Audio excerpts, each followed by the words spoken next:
Halo teman-teman semua, apa kabar? Jumpa lagi dengan saya. Semoga kita semua masih dalam keadaan sehat dan senantiasa dalam lindungan Tuhan Yang Maha Kuasa. Pada episode kali ini kita akan belajar bagaimana proses pengembangan produk atau product development di industri farmasi.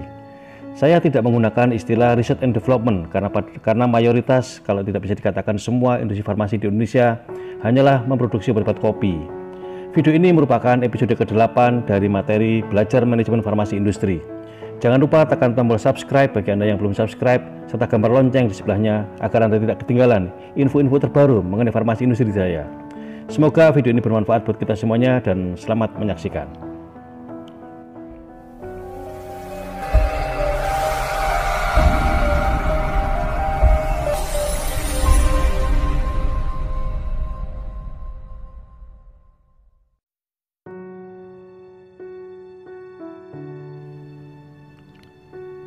Salah satu ciri dari perusahaan yang maju dan berkembang adalah adanya produk-produk baru. Produk ini digunakan untuk menggantikan atau melengkapi produk-produk lama yang mungkin pangsa pasarnya sudah mulai menyusut. Entah karena masuknya pesaing-pesaing baru, atau ditemukannya metode atau produk yang lebih baik, atau bisa juga karena tren yang berubah di masyarakat. Produk industri farmasi sebagaimana juga produk-produk yang lainnya juga mengenal istilah yang disebut dengan product life cycle atau siklus hidup produk. Produk-produk yang dulunya merupakan andalan untuk menghasilkan pundi-pundi bagi perusahaan, lama-kelamaan pasarnya kian menyusut. Entah karena persaingan, munculnya kompetitor baru, atau mungkin juga tren yang berubah di masyarakat. Seperti yang terjadi saat ini, kita sedang dalam wabah atau pandemi virus corona. Tren yang berkembang dan laku keras serta dicari masyarakat adalah produk-produk atau obat-obat golongan imunomodulator. Tentu perusahaan yang sudah siap dan memiliki produk tersebut saat ini merupakan masa-masa paling sibuk karena begitu banyaknya permintaan dari masyarakat. Selain portofolio perusahaan tetap terjaga, pengembangan produk-produk baru juga merupakan indikasi dari sehat atau tidaknya suatu perusahaan.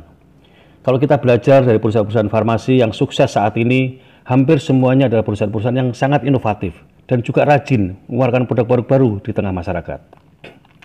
Namun seperti yang sudah kita pelajari pada episode sebelumnya tentang sertifikasi dan registrasi obat, industri farmasi adalah merupakan industri yang sangat unik, yang sangat berbeda dengan industri-industri yang lainnya. Termasuk bagaimana cara pengembangan produknya. Ada begitu banyak aturan-aturan yang harus kita penuhi sebelum obat tadi bisa kita daftarkan ke Badan POM untuk memperoleh nomor izin edar. Pada video kali ini kita akan belajar bagaimana proses pengembangan obat kopi di Indonesia. Hal-hal apa saja yang perlu diperhatikan agar produk yang kita kembangkan ini nantinya bisa memperoleh nomor izin edar atau nomor registrasi dari Badan POM, sehingga bisa kita pasarkan dan kita distribusikan ke seluruh penjuru tanah air. Sebelum kita belajar tentang pengembangan produk, ada baiknya kita mengetahui dulu apa sih kompetensi apoteker di industri farmasi, terutama di bidang pengembangan obat.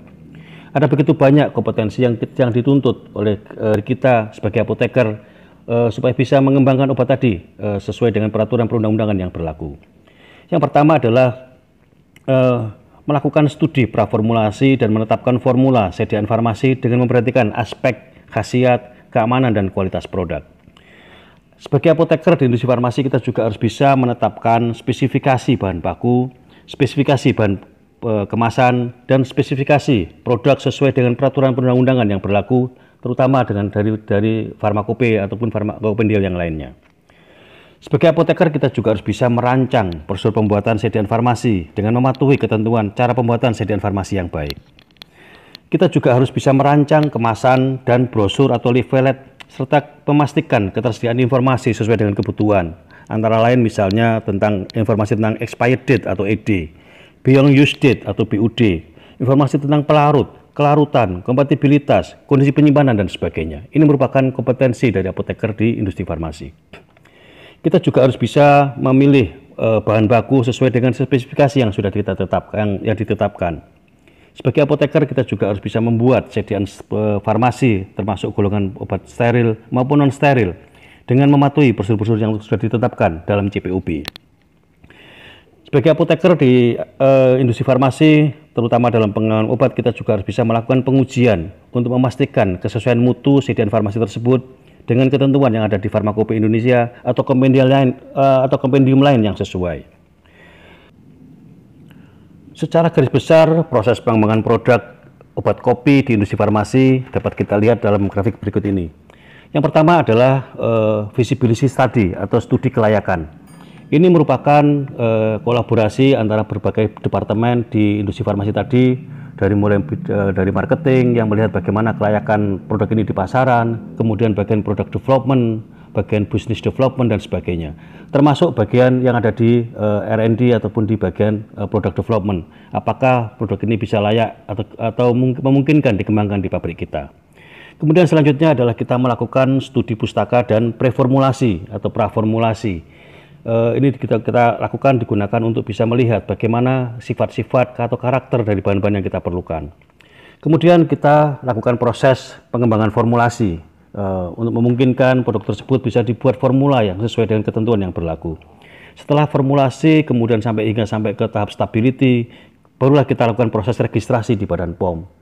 Setelah dapat nomor registrasi, barulah kita melakukan proses scale up dan juga akhirnya dibuatlah skala commercial batch. Ini kita lakukan setiap saat sebagai acuan untuk melakukan proses pengembangan produk di industri farmasi maupun produk-produk yang lainnya yang kita kembangkan sesuai dengan peraturan perundang-undangan yang berlaku. Baiklah, kita mulai dari proses bagaimana tentang studi pustaka dan preformulasi. Kita pada tahapan ini kita melakukan identifikasi sifat-sifat bahan baku yang akan kita gunakan, termasuk sifat fisika, kimia, dan juga berbagai macam syarat-syarat khusus tentang bahan baku tersebut. Ada begitu banyak aturan-aturan bahan-bahan tertentu, misalnya tentang obat-obat golongan psikotropika, golongan narkotika, dan sebagainya. Produk-produk ini memerlukan aturan-aturan khusus sehingga tidak bisa sembarangan kita melakukan proses pengembangan produk obat-obat tadi.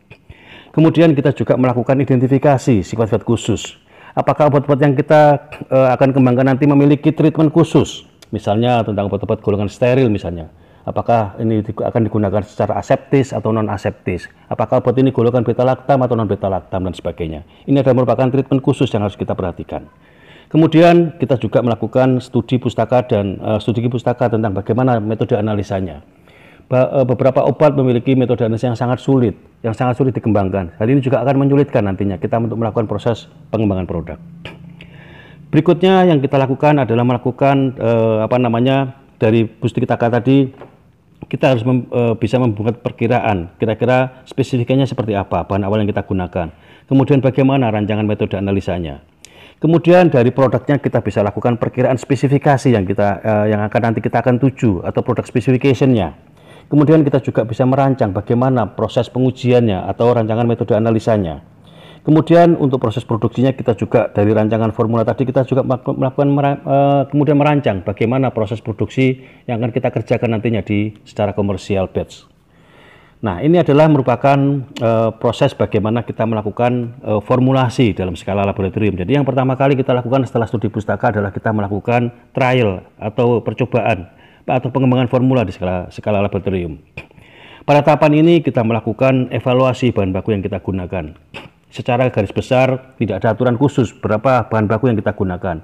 Tetapi sebagai pedoman paling tidak kita punya minimal 3 sourcing atau source bahan baku yang kita gunakan. Hal ini terutama terkait nanti dengan pengadaan bahan supaya dalam pengadaan bahan nanti tidak tergantung dari satu sumber atau satu sourcing. Nah, setelah melakukan evaluasi bahan baku, kita melakukan trial untuk formulasi. Pada tahapan ini kita juga melakukan verifikasi spesifikasi bahan-bahan yang kita gunakan dari hasil evaluasi bahan baku tadi. Kemudian pada tahapan ini kita juga melakukan identifikasi tahapan-tahapan kritis apa saja yang akan kita temui nanti pada saat kita melakukan proses produksi. Ini disebut dengan parameter kritis yang kalau nanti dalam kita melakukan validasi proses nanti kita akan banyak belajar tentang bagaimana menetapkan atau menentukan parameter kritis nanti. Kemudian setelah pada saat trial formulasi ini kita juga mulai merancang bagaimana kemasan yang kita gunakan. Ini disebut dengan proses pengembangan kemasan nantinya. Kemudian setelah kita melakukan trial formulasi, kita juga melakukan dan menetapkan bagaimana metode analisa yang harus kita lakukan. Termasuk bagaimana kita melakukan verifikasi metode analisa yang akan kita gunakan nantinya. Tentu ini akan terkait dengan untuk bagaimana nanti menyusun metode pengujian yang akan kita lakukan. Nah, setelah melakukan kajian tentang formulasi, metode analisa, dan juga proses pengembangan bahan kemas, kita juga menetapkan bagaimana melakukan proses stabilitas yang kita lakukan nantinya di skala lab ini. Stabilitas ini kita gunakan terutama digunakan untuk memverifikasi spesifikasi bahan baku yang kita gunakan apakah stabil apa tidak. Kemudian kita juga melakukan verifikasi source atau sumber atau asal dari bahan baku tadi. Stability ini kita juga bisa menilai bagaimana formula yang sudah kita susun tadi, apakah stabil apa tidak, benar apa tidak, dan sebagainya. Dan tentunya kita juga melakukan proses verifikasi, proses produksi yang kita gunakan. Ini semua dapat kita dapatkan dari hasil uji stabilitas yang kita gunakan pada skala trial di skala laboratorium tadi. Nah, ada begitu banyak faktor-faktor yang mempengaruhi bagaimana obat tadi bisa berkhasiat dan aman digunakan pada saat dikonsumsi oleh manusia. Ini bisa kita pelajari dari bagaimana pada saat kita melakukan proses pengkajian atau studi praformulasi tadi. Antara lain ada faktor fisiologi, misalnya bagaimana di mana lokasi pemberian obat tadi. Apakah obat tadi digunakan secara sistemik atau secara non sistemik, apakah secara oral atau topikal dan sebagainya. Ini akan sangat mempengaruhi kualitas penghantaran obat tadi. Kita juga harus bisa mempelajari bagaimana aliran darah yang akan mempengaruhi sifat dari penghantaran obat tadi. Kemudian luas permukaan, permeabilitas obat dalam melewati dinding sel, pH, ikatan obat dan molekul, serta metabolisme obat. Ini adalah merupakan kajian-kajian yang harus kita lakukan tentang pengaruh dari penghantaran obat tadi agar obat yang akan kita rancang nantinya bisa memenuhi persyaratan mutu yang sudah kita tetapkan. Selain itu, kita juga harus tahu bagaimana sifat fisikokimia dari obat tadi, seperti misalnya bagaimana ukuran partikelnya, bagaimana kelarutan dalam air, bagaimana koefisien partisinya, apakah terjadi pembentukan garam, kemudian bagaimana dengan besaran ionisasi atau pKa-nya, apakah terjadi polimorfi dan sebagainya, serta apakah terjadi kompleks nanti dalam susunan formulasi yang kita akan susun nantinya dan sebagainya. Ini akan sangat berpengaruh sekali terhadap obat yang akan kita rancang nantinya. Kemudian hal lain yang juga mempengaruhi sifat atau penghantaran obat adalah dari bentuk sediaannya. Bentuk sediaan ini antara lain adalah bagaimana tipe sediaan yang kita akan buat nantinya. Kemudian bagaimana disintegrasinya atau waktu hancurnya. Kemudian bagaimana disolusinya. Apakah juga eksipien atau bahan tambahan, apakah juga mempengaruhi mempengaruhi dari sifat-sifat bahan aktif atau zat aktif yang akan kita gunakan nantinya. Kemudian juga beberapa variabel manufaktur, misalnya apakah dengan menggunakan metode yang berbeda, maka hasilnya juga akan berbeda. Nah, ini juga sangat mempengaruhi dari sifat penghantaran obat yang nantinya akan sangat mempengaruhi dari kualitas obat yang akan kita buat nantinya. Kita juga perlu melakukan pengembangan metode analisa, karena ini sangat terkait nantinya dengan proses pengujian mutu. Pengembangan metode analisa ini kita bisa mulai dari kita melakukan spesifikasi dan metode of analysis dari bahan baku. Apakah sudah sesuai dengan monografinya apa tidak? Ada begitu banyak, apalagi dengan peraturan CPUB terbaru yang saat ini. Kita dituntut oleh begitu banyak melakukan pengujian ataupun analisa terhadap bahan baku yang kita gunakan, terutama terkait dengan impurities dan sebagainya. Kemudian kita juga melakukan spesifikasi dan metode of analysis dari obat jadi, apakah sesuai dengan monografinya apa tidak. Terkadang kita juga mengalami kesulitan bahwa obat yang kita produksi tadi tidak monografinya sangat sulit untuk didapatkan. Kadang-kadang di farmakope Indonesia tidak ada sediaan tadi, karena barangkali mungkin obat ini belum dikenal. Kita harus tahu juga monografi yang kita rujuk, apakah dari monografi yang sudah umum digunakan, misalnya USP atau BP atau European Pharmacopoeia atau mungkin juga Jepang Pharmacopoeia. Ada satu kasus, salah satu dulu beberapa waktu yang lalu ada sempat heboh, ada obat yang ternyata merujuknya tidak di farmakope yang sangat umum digunakan, tapi ternyata adanya apa di mana? Tahu nggak? Adanya di farmakope Rusia. Nah, siapa tahu yang bisa bahasa Rusia? Tapi itulah obat yang sudah diproduksi lama, tapi ternyata tidak kemudian di belahan obat yang di tempat lain tidak diproduksi, tapi ternyata di Rusia masih diproduksi, sehingga kita pun mengacu kepada monografi di farmakope Rusia. Kemudian pada saat kita pengembangan metode analisa ini juga melakukan validasi uji disolusi obat jadi. Ini juga merupakan hal yang sangat penting sekali. Karena biasanya terkadang uji disolusi ini menjadi faktor yang sangat menentukan bahwa obat tadi berkhasiat apa tidak.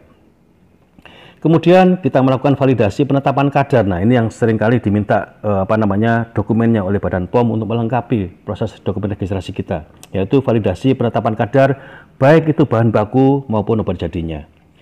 Nah, ini juga perlu dilakukan pengembangan uji disolusi. Lagi-lagi terkadang di monografi sangat sulit untuk menemukan prosedur untuk pengembangan uji disolusi ini. Ya, apakah sudah memenuhi syarat monografinya, apakah sebanding dan sebagainya. Terutama nanti digunakan untuk produk pengujian bioekivalensi atau uji BE. Kemasan juga merupakan salah satu faktor yang sangat penting sekali dalam proses pengembangan obat. Karena begitu banyak sekali fungsi dari kemasan ini. Meskipun kadang orang meremehkan, cuman kemasan. Tapi ternyata kemasan ini memegang peranan yang sangat penting sekali dalam proses, terutama dalam stabilitas obat. Nah, dalam proses pengembangan ini kita akan melakukan seleksi kemasan primer sesuai dengan karakteristik dari zat aktif tadi. Kita tidak bisa sembarangan menentukan apakah obat ini harus di strip, apakah di blister, apakah dimasukin ke botol dan sebagainya. Perlu adanya studi yang mendalam, perlu seleksi bagaimana kemasan yang akan kita gunakan. Kemudian kita juga bisa secara sederhana merujuk kepada obat-obat inovator yang kita contoh, misalnya kita mengembangkan produk X misalnya. Kita lihat bagaimana produk inovator tadi, bagaimana kemasannya, bagaimana bahan primer yang digunakan. Nah, ini adalah merupakan salah satu strategi supaya kita bisa memudahkan untuk melakukan proses studi tentang bahan kemas tadi. Kemudian kita juga harus bisa menyesuaikan dengan fasilitas manufaktur yang kita punyai. Ya, kalau kita nggak punya mesin strip, ya jangan paksakan kita membuat obat dengan kemasan yang strip misalnya. Atau kemasan blister, karena mesin blister ini sangat mahal sekali harganya. Kalau kita nggak punya mesin blister, ya jangan mengembangkan obat yang diharuskan untuk dikemas dengan menggunakan kemasan blister. Nah, tentunya ini diperlukan apakah harus pesan change part-nya dulu, pesan mesinnya dulu dan sebagainya. Yang terakhir adalah dalam proses pengembangan kemasan ini kita perlu bagaimana desain kemasan yang disesuaikan dengan regulasi. Seperti sudah saya sampaikan tadi bahwa Badan POM maupun mengatur sangat ketat berbagai macam aturan termasuk desain kemasan ini. Bagaimana kemasan primernya, bagaimana kotaknya, bagaimana etiketnya, informasi apa saja yang ada di situ dan sebagainya. Hal-hal ini perlu diperhatikan pada saat kita melakukan proses atau mengembangkan kemasan yang akan kita gunakan nantinya. Setelah kita melakukan studi pustaka dan preformulasi serta uji atau pengembangan formulasi di skala lab maupun di pengembangan pengemasan, langkah selanjutnya adalah kita melakukan pengembangan formulasi skala pilot. Dalam aturan yang disusun oleh ASEAN Guideline on Stability Study of Drug Products yang juga diadopsi oleh Badan POM Republik Indonesia, besaran jumlah trial skala pilot ini ditentukan yaitu 1/10 dari batch normal atau batch komersial yang akan nanti kita akan produksi secara rutin sehari-hari. Atau sekurang-kurangnya 100.000 tablet atau 100.000 kapsul jika sediaan yang akan kita buat nanti adalah sediaan berbentuk tablet atau kapsul. Sementara untuk produk yang kritis masih harus ditambah lagi, yaitu satu batch terkecil dari ukuran batch normal. Jadi untuk produk yang kritis yang memerlukan penanganan khusus, selain dari 2 batch skala pilot tadi, juga diperlukan satu batch terkecil atau disebut dengan primary batch untuk produksi secara normalnya nanti. Nah, tujuan dari trial skala pilot ini adalah untuk memantapkan proses yang sudah kita tetapkan pada trial di skala lab yang sebelumnya. Pada tahapan ini juga kita melakukan pengembangan metode analisa yang nanti akan kita gunakan untuk proses pengujian pada proses uji stabilitas produk, yang juga merupakan bagian dari pengembangan skala pilot ini. Jadi untuk uji stabilitas yang datanya nanti akan kita gunakan untuk proses registrasi di Badan POM, kita ambil dari tahapan di skala pilot ini, bukan di skala lab. Jadi kalau ada data dari skala lab, maka tidak dianggap oleh Badan POM. Yang diakui adalah data dari uji skala pilot ini. Nah, uji stabilitas tersebut digunakan untuk pemantapan spesifikasi bahan-bahan yang akan kita gunakan. baik bahan baku aktif, bahan baku penolong maupun dari bahan pengemas yang akan kita gunakan. Uji stabilitas ini juga kita gunakan untuk pemantapan spesifikasi produk yang akan kita buat nantinya. Serta digunakan juga untuk pemantapan source atau bahan baku sumber dari bahan baku yang akan kita gunakan nantinya pada saat produksi di skala komersial. Produk hasil pengembangan formulasi skala pilot ini selain kita gunakan untuk mendapatkan data hasil stabilitas, baik uji stabilitas secara real time atau uji stabilitas yang dipercepat atau accelerated test, juga kita gunakan untuk studi, yaitu bioekivalensi untuk produk-produk yang wajib dilakukan uji BE atau bioekivalensi. Sebelum dilakukan uji BE, kita juga harus menyiapkan protokol uji BE yang harus mendapat persetujuan dari Badan POM sebelum dilakukan uji bioekivalensi atau bioavailability. Nah, ini adalah data definisi dari pilot batch atau primary batch dari ASEAN Guideline. Untuk pilot batch ditentukan yaitu sebesarnya 1/10, 1/10 dari full production scale atau 100.000 tablet atau kapsul. Mana yang lebih besar yang akan kita gunakan, tentunya perlu ada justifikasi khusus untuk itu. Sedangkan primary batch adalah yang digunakan untuk stability study, adalah minimal batch yang akan kita gunakan di skala produksi nantinya. Untuk uji stabilitas sesuai dengan ketentuan yang diatur dalam ASEAN Guidelines, Indonesia dimasukkan ke dalam zona 4, yaitu disesuaikan dengan iklim di Indonesia yang panas dan lembab. Uji stabilitas ini kita bagi menjadi dua, yaitu uji stabilitas secara real time menggunakan suhu 30 +- 2 derajat Celcius dan kelembapan relatif 75 +- 5% untuk produk yang permeable, dan suhu 30 +- 2 derajat Celcius untuk produk yang impermeable.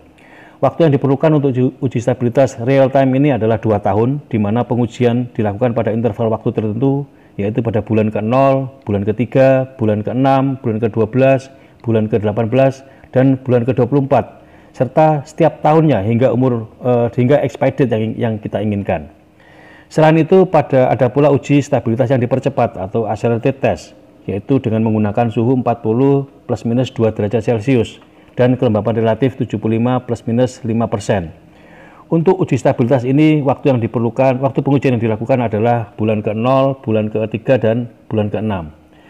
Nah, apabila kita mengajukan proses registrasi di Badan POM menggunakan uji stabilitas yang dipercepat ini, maka expired date yang akan diberikan adalah 2 tahun.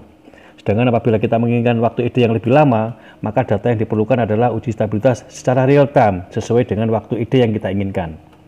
Jadi jika kita ingin waktu produk kita ada 3 tahun, ya kita harus submit hasil stabilitas real time selama 3 tahun. Kalau kita ingin produk kita selama 5 tahun, ya harus kita punya data uji stabilitas real time selama 5 tahun. Sedangkan untuk produk-produk yang disimpan di lemari es atau di pendingin atau refrigerator, maka untuk uji stability test real time menggunakan suhu 5 +- 3 derajat Celcius serta suhu 25 +- 2 derajat Celcius dengan RH 60 dan +- 5% untuk uji stabilitas yang dipercepat. Dokumen lain yang diperlukan untuk proses registrasi obat di Badan POM adalah dokumen uji ekivalensi. Seperti yang sudah saya sampaikan pada awal video ini, bahwa kebanyakan produk yang diproduksi di Indonesia adalah obat kopi atau me too produk. Untuk itu, untuk menjamin khasiat, keamanan, dan kualitas produk, maka diperlukan uji ekivalensi atau uji kesetaraan dibandingkan dengan produk inovator atau produk originatornya. Untuk pelaksanaan uji ekivalensi ini diatur dalam Peraturan Kepala Badan POM nomor sekian-sekian tahun 2011 tentang obat uji ekivalensi. Apa itu uji ekivalensi? Sesuai dengan peraturan di Badan POM tersebut, uji ekivalensi adalah uji in vivo dan atau in vitro untuk menentukan ekivalensi antara obat uji atau obat kopi dengan komparatornya. Uji ekivalensi ada dibagi menjadi 2 macam, yaitu uji ekivalensi in vivo yang selanjutnya disebut dengan uji bioekivalensi, serta uji ekivalensi secara in vitro atau yang disebut juga dengan uji disolusi terbanding. Jadi tidak semua obat harus diuji BE atau bioavailability-nya atau bioekivalensinya. Hanya obat-obat tertentu yang harus dilakukan uji bioekivalensinya. Nah, uji ekivalensi in vivo atau uji bioekivalensi itu adalah uji bioavailabilitas, atau farmakodinamik komparatif yang dirancang untuk menunjukkan bioekivalensi antara obat uji atau obat kopi dengan obat inovator atau komparatornya. Sedangkan uji disolusi terbanding atau uji UDT atau uji ekivalensi in vitro adalah uji disolusi komparatif yang dilakukan untuk menunjukkan similaritas profil disolusi antara obat uji dengan obat inovator atau komparatornya. Nah, sesuai dengan peraturan Kepala Badan POM tadi disebutkan bahwa seluruh obat kopi yang beredar di Indonesia wajib dilakukan uji ekivalensi. Nah, uji ekivalensi ini dilakukan dengan pembanding antara obat kopi yang akan kita daftarkan dengan obat komparator atau obat inovatornya. Nah, uji ekivalensi ini tadi ada dua, yaitu bioekivalensi atau uji in vivo dan uji disolusi terbanding atau uji in vitro. Uji bioekivalensi sebagaimana dimaksud wajib dilakukan untuk obat kopi dengan kelas terapi sebagaimana tercantum dalam lampiran yang merupakan bagian tidak terpisahkan dari peraturan kepala badan tersebut. Jadi di peraturan ini terdapat lampiran yaitu sejumlah obat, kelas terapi obat yang wajib untuk dilakukan uji bioekivalensi. Sedangkan untuk obat yang di luar obat tadi maka dilakukan uji disolusi terbanding. Nah, untuk pelaksanaan dari uji bioekivalensi ini diatur dalam peraturan tersendiri, yaitu peraturan Kepala Badan POM nomor sekian-sekian tahun 2005 tentang pedoman bioekivalensi. Dua produk disebut bioekivalen jika keduanya mempunyai ekivalensi farmaseutik atau merupakan alternatif farmaseutik dan pada pemberian dengan dosis molar yang sama akan menghasilkan bioavailabilitas yang sebanding sehingga efeknya akan sama dalam hal efikasi maupun dalam hal keamanannya. Jadi dengan bioavailability yang sama maka diharapkan dan antara obat kopi dengan obat obat inovatornya adalah sama, termasuk dalam hal efikasi maupun keamanannya. Jika bioavailabilitasnya tidak memenuhi kriteria bioekivalen maka kedua produk tersebut disebut dengan bioinekivalen. Nah, obat-obat yang memerlukan uji bioekivalensi secara in vivo ini disebutkan dalam peraturan tersebut antara lain adalah yang pertama produk obat oral lepas cepat atau fast release yang bekerja sistemik yang jika memenuhi salah satu atau lebih dari kriteria berikut. Yang pertama adalah obat-obat yang obat-obat untuk kondisi yang serius yang memerlukan respon terapi yang pasti atau critical use drugs. Seperti misalnya obat anti tuberkulosis, obat anti retroviral, obat antibakteri, obat anti hipertensi, obat anti angina, obat gagal jantung, obat epilepsi, obat anti asma dan sebagainya. Obat-obat ini adalah merupakan obat-obat yang disebut dengan critical use drug sehingga wajib hukumnya untuk dilakukan bioekivalensi secara in vivo atau uji bioekivalensi. Kemudian yang kedua adalah obat-obat yang memiliki batas keamanan atau indeks terapi yang sempit, di mana kurva dos respon yang sangat curam, misalnya digoxin, anti-aritmia, antikoagulan, obat-obat sitostatik, obat-obat jenis litium, phenytoin, siklosporin, sulfanylurea, dan theophylline adalah merupakan obat-obat yang memiliki indeks terapi yang sangat sempit. Nah, obat ini juga wajib dilakukan uji bioekivalensi. Kemudian yang ketiga adalah untuk obat-obat yang terbukti ada masalah bioavailabilitas atau bioinekivalensi dengan obat yang bersangkutan atau obat-obat dengan struktur kimia atau formulasi yang mirip yang tidak berhubungan dengan masalah disolusi. Misalnya absorpsi yang bervariasi dan atau tidak lengkap, terjadi eliminasi presistemik yang sangat tinggi, kemudian obat-obat dengan farmakokinetik yang non-linear, kemudian ada sifat-sifat fisikokimia yang tidak menguntungkan, misalnya kelarutan yang sangat rendah, permeabilitas yang sangat rendah, tidak stabil dan sebagainya, juga wajib dilakukan uji bioekivalensi. Demikian pula dengan obat-obat dengan adanya eksipien atau bahan tambahan dan proses pembuatannya yang dapat menyebabkan terjadinya bioekivalensi, maka juga perlu wajib dilakukan uji bioekivalensi in vivo atau bioavailabilitas.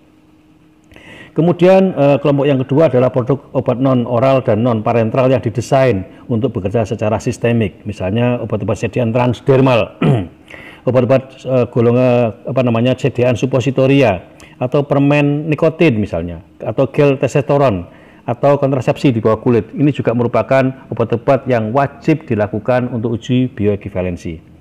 Kemudian obat-obat yang diproduksi dengan sediaan atau dengan teknologi produk lepas lambat atau termodifikasi yang bekerja secara sistemik. Meskipun produk kalau digunakan fast release tidak perlu uji bioekivalensi, tapi apabila produk tersebut dimodifikasi dengan menggunakan sediaan produk lepas lambat, maka produk tersebut harus dilakukan uji bioekivalensi. Kemudian golongan yang keempat adalah produk-produk kombinasi tetap untuk bekerja sistemik yang salah satunya wajib dilakukan uji bioekivalensi atau uji ekivalensi secara in vivo, juga perlu dilakukan pengujian secara bioekivalensi. Kemudian yang terakhir adalah produk obat bukan larutan, bukan untuk penggunaan non sistemik, misalnya oral nasal, okular, dermal, rektal atau vaginal, dan dimaksudkan untuk bekerja secara lokal. Jadi untuk obat-obat yang non sistemik dan non lokal ini juga wajib dilakukan uji bioekivalensi. Nah, ini adalah daftar obat-obat yang wajib dilakukan uji bioekivalensi, ya, seperti obat diabetes, obat antibiotik, kemudian obat kardiovaskuler, anti hipertensi, obat-obat penurun kadar lipid, kontrasepsi, obat-obat saluran kemih, obat-obat anti infeksi misalnya, obat anti infeksi, obat anti malaria, obat anti osteoporosis, obat sistem saraf pusat dan sebagainya.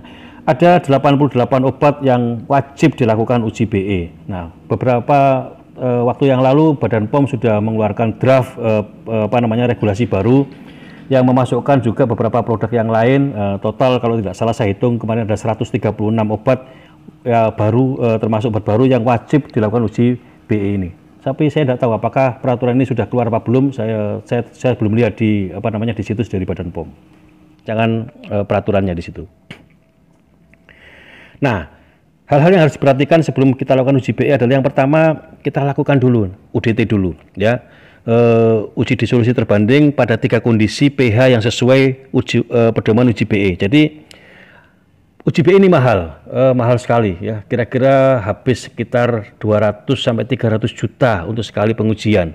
Bisa Anda bayangkan kalau pengujian dilakukan gagal, maka hilanglah uang kita, tidak berguna apa-apa. Nah, makanya sebelum dilakukan uji BE, maka perlu diperhatikan hal sebagai berikut. Yang pertama adalah lakukan uji disolusi terbanding dulu menggunakan 3 kondisi pH yang sesuai. Jadi lolos dulu UDT, baru kemudian kita bisa melanjut ke uji BE. Kita lihat apakah pH-nya sesuai apa tidak. Kalau pH-nya sesuai, oke, kita bisa lanjut ke proses berikutnya. Tapi jika pH-nya tidak sesuai, yaitu 1,2, 4,5, dan 6,8, maka perlu ada justifikasi, penjelasan secara ilmiah. Kenapa uji DT yang dilakukan tidak sesuai dengan pH yang direkomendasikan di Badan POM. Jika pH-nya sesuai, kita lihat bagaimana profil similaritas pada ketiga pH tersebut. Apakah similar dengan uji komparatornya apa tidak? Kalau iya, berarti kita bisa lakukan uji obat dan uji obat pembanding tadi 85% dalam waktu 15 menit, F2-nya bisa dihitung.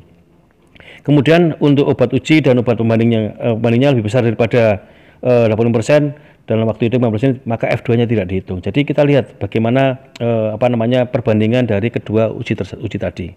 Nah, bagaimana jika profil dari uji tadi tidak similar? Maka kita lihat apakah salah satu dari kondisi pH tadi similar apa tidak. Nah, kalau hanya salah satu dari 3 tadi yang tidak similar, maka kita bisa lihat apakah sponsor harus yakin masih tetap dilakukan uji BE apa tidak. Kenapa? Karena bisa jadi jika salah satu pH tadi tidak memenuhi persyaratan, bisa jadi uji BE-nya akan gagal. Nah, tentunya ini akan membuang uang, membuang biaya yang sangat luar biasa dan juga waktu, ya. Mungkin lebih baik kita lakukan proses reformulasi kembali sampai ditemukan formula yang benar-benar sama, identik UDT-nya dengan obat komparator maupun dengan inovatornya. Nah, ini adalah kriteria obat-obat yang cukup dilakukan uji ekivalensi secara in vitro atau UDT, ya. Ya, tentunya yang pertama tidak masuk dalam list tadi yang kita bicarakan tadi. Kemudian produk obat kopi yang hanya berbeda kekuatan uji disolusi terbandingnya dapat diterima untuk kekuatan yang lebih rendah. Jadi misalnya kita ada obat yang sama dengan dosis yang berbeda seperti yang waktu kita pelajari di tentang sertifikasi dan registrasi kemarin ya. Ada mungkin satu obat memiliki dua kekuatan, misalnya 100 mg dan 50 mg. Maka yang salah satu tidak perlu dilakukan uji bioekivalensi, cukup menggunakan UDT saja. Yang digunakan yang mana? Yang lebih rendah tentunya ya. Jadi yang dibioekivalensikan adalah yang kekuatan lebih tinggi, sedangkan kekuatan yang lebih rendah boleh dilakukan hanya UDT saja. Nah, kriteria yang pertama adalah obat tablet lepas cepat ya. Jadi yang fast dissolve atau namanya obat lepas cepat ya. Produk obat kopi dengan kekuatan berbeda yang dibuat oleh pabrik obat yang sama di tempat produksi yang sama, jika semua kekuatan memiliki proporsi zat aktif atau inaktif yang persis sama, atau untuk zat aktif yang sangat poten sampai dengan 10 mg per satuan dosis, zat inaktifnya sama banyak dengan semua kekuatan yang ada. Jadi untuk beberapa produk kita bisa hanya lakukan satu kali saja. Kemudian studi ekivalensi akan dilakukan sedikitnya pada salah satu kekuatan seperti yang sudah kita bicarakan tadi. Nah, kemudian uji UDT juga kita lakukan pada kapsul berisi butir-butir lepas lambat jika kekuatannya berbeda hanya dalam jumlah butirnya yang mengandung zat aktif. Jadi kalau kita misalnya ada produk-produk yang menggunakan pelet ya, dimasukkan dalam kapsul, kita bisa tidak lakukan uji bioekivalensi, cukup hanya UDT jika yang kekuatannya tergantung dari jumlah butiran kapsul yang berisi butir-butiran granul lepas lambat tadi. Kemudian tablet lepas lambat juga bisa dilakukan jika profil uji dalam studi tadi sama tetapi berbeda hanya dalam jumlah butiran yang mengandung zat aktif tadi, seperti tadi yang di nomor 2 tadi. Nah, uji disolusi terbanding ini dilakukan menggunakan metode basket ya, pada 100 rpm atau menggunakan metode pedal. Ini tentunya buat teman-teman yang ada di QC atau yang sudah pernah melakukan praktikum disolusi pasti tahu apa itu metode basket, apa itu metode pedal. Pada digunakan pada 3 pH yaitu pH 1,8 dengan menggunakan larutan HCl, pH 4,5 menggunakan buffer sitrat, dan pH 6,8 menggunakan buffer fosfat. Waktu-waktu pengambilan sampel untuk produk obat lepas cepat yaitu 10, 15, 30, 45, dan 60 menit. Menggunakan produk obat minimal 12 unit dosis. Jadi paling tidak kita menggunakan 12 unit dosis. Kalau biasanya dalam alat dissolution tester biasanya ada yang 4, ada yang 6 dan sebagainya, maka kita gunakan masing-masing untuk pengujian tadi adalah 12 unit dosisnya. Kemudian profil disolusi dibandingkan dengan menggunakan faktor kemiripan atau F2 yang dihitung dengan persamaan sebagai berikut, yaitu 50 log dan seterusnya. Nah, ini nanti kita hitung bagaimana kemiripannya lebih dari 85% apa tidak. Nah, dari situlah kita tahu bagaimana profil UDT kita atau uji disolusi kita dibandingkan dengan obat-obat komparator maupun obat inovator kita. Baik, dalam beberapa waktu tahun terakhir, terutama pada saat launching dari CPUB yang terbaru yaitu CPUB 2018, ada istilah baru yang sudah kita dikenal di industri farmasi di Indonesia yaitu tentang quality by design atau QBD. Ini menjadi pembicaraan hangat di kalangan industri farmasi di Indonesia saat ini karena beberapa aturan mewajibkan melakukan QBD atau quality by design. Termasuk juga nanti kalau kita bicara tentang validasi, ya validasi proses terutama, sangat terkait dengan tentang quality by design.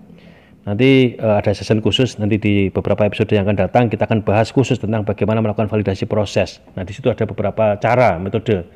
Salah satunya adalah menggunakan pendekatan secara QBD atau quality by design. Apa itu quality by design?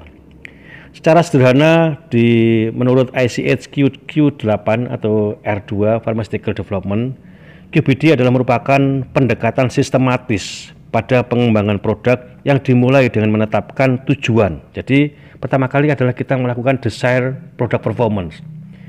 Kemudian mengacu kepada pemahaman produk, proses, dan pengendalian proses. Jadi QBD ini didasarkan kepada pengetahuan tentang pemahaman tentang produk. Ya. Kita harus paham betul produk yang akan kita produksi seperti apa, bahan bakunya sebagaimana karakteristiknya, bagaimana proses produksinya, bagaimana proses pengembangannya, di mana titik kritisnya, di mana parameter kritisnya, bagaimana pengujiannya, bagaimana cara pengendaliannya, apa yang harus kita perhatikan, dan semuanya. Jadi QBD ini seperti kayak menguliti semua bahan, semua produk yang akan kita produksi nantinya. Nah, cara pendekatan tadi menggunakan data-data ilmiah dan disertai dengan quality risk management. Nah, ini adalah proses pengembangan produk yang akan dikembangkan sesuai dengan CPUB edisi terbaru, yaitu edisi tahun 2018. Tentang QBD ini, ya, jadi kalau kita lihat ada dua pendekatan tentang pengembangan produk tadi. Yang pertama adalah pengembangan empiris atau secara tradisional yang seperti kita pelajari tadi. Yang kedua adalah menggunakan pendekatan sistematis atau quality by design, ya, menggunakan pengetahuan yang sudah ada sebelumnya, studi menggunakan design of eksperimental, kemudian menerapkan manajemen resiko, menggunakan manajemen pengetahuan atau keilmuan sepanjang siklus hidup produk dan sebagainya. Akan sangat panjang kalau kita bahas pada episode kali ini tentang apa dan bagaimana itu quality by design atau QBD. Nanti pada episode selanjutnya akan kita bahas lebih detail lagi, terutama nanti pada saat kita membahas tentang kualifikasi dan validasi di industri farmasi. Demikianlah teman-teman semua sekilas gambaran tentang proses pengembangan produk atau product development di industri farmasi. Tentunya proses yang sebenarnya jauh lebih kompleks dan lebih rumit dibandingkan apa yang saya paparkan tadi. Namun paling tidak kita sudah tahu bagaimana peran dan tantangan kita sebagai apoteker di industri farmasi dalam mengembangkan produk-produk baru, terutama agar produk yang kita hasilkan nantinya senantiasa terjamin khasiatnya, terjamin keamanannya, dan terjamin kualitasnya, sehingga masyarakat yang menerima obat kita tadi bisa digunakan sesuai dengan tujuan dari penggunaan obat tadi. Semoga video ini bermanfaat buat kita semuanya. Sampai jumpa pada episode selanjutnya. Terima kasih. Wassalamualaikum warahmatullahi wabarakatuh.